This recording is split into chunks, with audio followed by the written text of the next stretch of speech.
on 5 o'clock, you do talk about you do have some accountability there, like it's not a white man's finger on the trigger.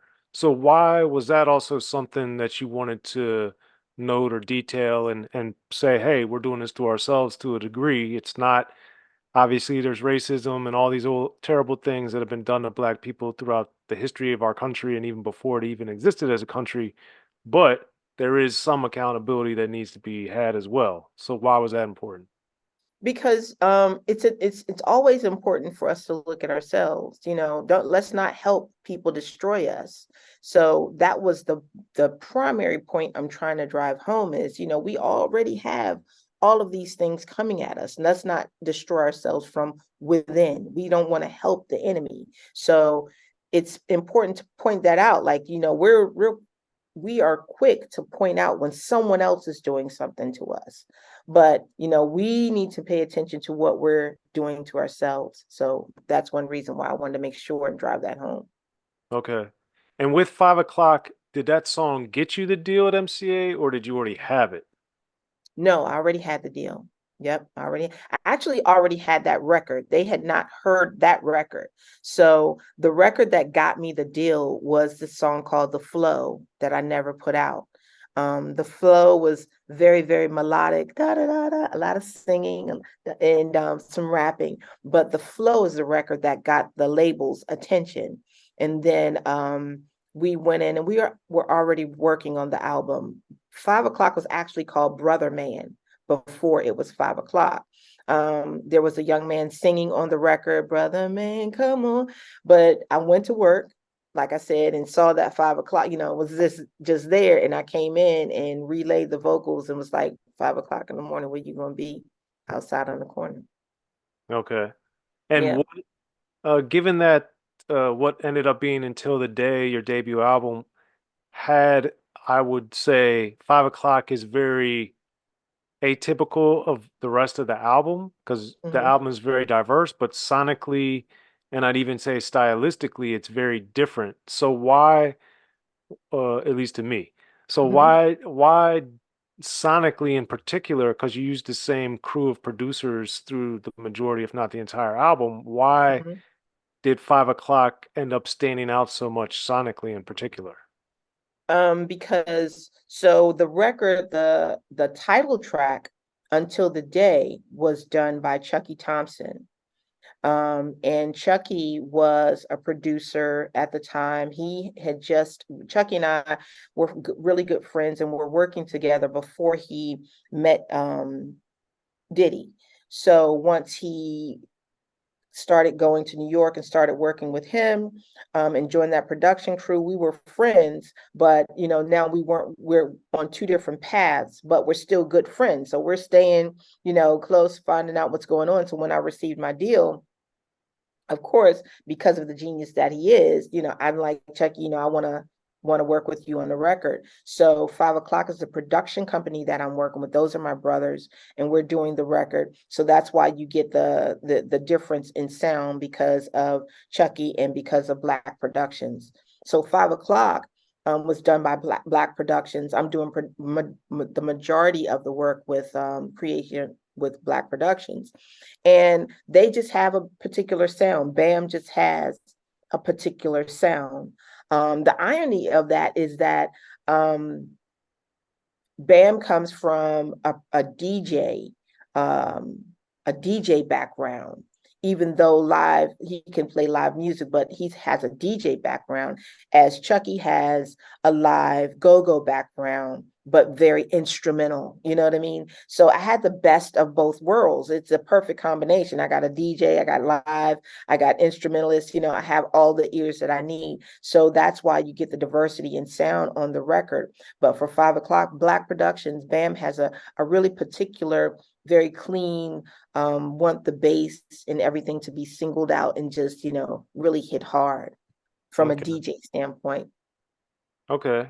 And then what about lyrically? Because Until the Day, I'd say most of the majority or the majority of the rest of the album is um either braggadocio, rapping about being a great rapper like you do on Crab Rappers, or it's relationship, dude driven.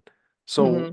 why uh Not to say you need to do part two of 5 o'clock, but why didn't you have more social commentary? How and why did thematically the album end up the way that it did? And again, that's two different worlds. So working on Until the Day, that's working with Qasim and Daoud and getting a different flavor. So it's really being in a different place and writing in a different place and being influenced, in a different way. So that's why you get the difference in sound, because I'm over here in this camp and we're talking and we're creating, and that's what's coming from me. And then you go Black Productions, this is what's coming from me. So it's really the music driving. So it's really the music driving what I'm going to say, and how I want to say it. Okay. And with that, It's All Love, one of the things that I remember that stuck out to me so much about how you were talking about how that how temporary life can be. Mm-hmm. So, that's something that I think about more and more the older I get, but being that that song is almost 2 decade or almost 2 decades old now. What Mm-hmm. How or why did you even understand that back in 96 to want to rap about that? So that's when you and some people might, I think people need to open them. Well, I did. I felt like as a new artist, you open yourself up to different artists and different writers and that sort of thing. So being in incredible camps with people that you genuinely respect as artists as well as writers, that's collaboration and conversation that I had with Qasim and Daoud Baptiste, who came out of the Chucky Thompson camp, and just having those conversations and us just talking long into the night. It wasn't just about going and let's make a song. It's really us talking about ourselves and where we are in our lives, and saying we have to do things. What I'm doing now is going to reflect. I got to reach back and think about what's coming behind me. You know what I mean? So if you listen to the lyrics, it's I'm doing this, but I got to think about who's coming behind me, and if I succeed, that sort of thing. So it was really, that song was birthed out of conversation, a long night of conversation, and really our lives, and how we were feeling at that time. Hmm. Okay. And I did want to get the sense within Till the Day making it and coming up and even being a rapper since being from Maryland and going to Mm-hmm. DC all the time. I know how big go-go is, and I've been fortunate enough to meet a lot of great people along the way doing my writing. But as we both know, like Stinky Dink, DC Scorpio, and even DJ Cool, there weren't a lot of rappers from DC. And then you have a song like Crab Rappers, for instance, where you're like, it's more confrontational braggadocio. Mm-hmm. Being, what was that experience like for you being from DC, but then also being a woman and DC's not known for rap and all these different things? I Mm-hmm. want you to explain to people why that was such an anomaly or unusual. Because I remember Pleasure was the female go-go band. There weren't Mm-hmm. many, Mm-hmm. even in go-go, there's almost no females at the time. Right, right. It's interesting because DC is still in that state right now. It's still in that place right now when it comes to hip hop. It's an anomaly. We know about it, but it's not something that's at the forefront of people's brains. So during that time, being, and I guess I was a little bit, I won't say naive, but it's because I hadn't felt I hadn't felt any adversity. There was a lot of acceptance and a lot of you know happy to work with me during that time. But at the same time, you knew that, and there was a huge movement going on within the DMV in regards to rap music, right? So, but it wasn't in a scene that I was in. Like the whole U Street movement was happening. I wasn't a part of the U Street movement, but there was just a creative thing happening in the DMV. So you had a lot of production companies popping up and that sort of thing. It just seemed wide open for music.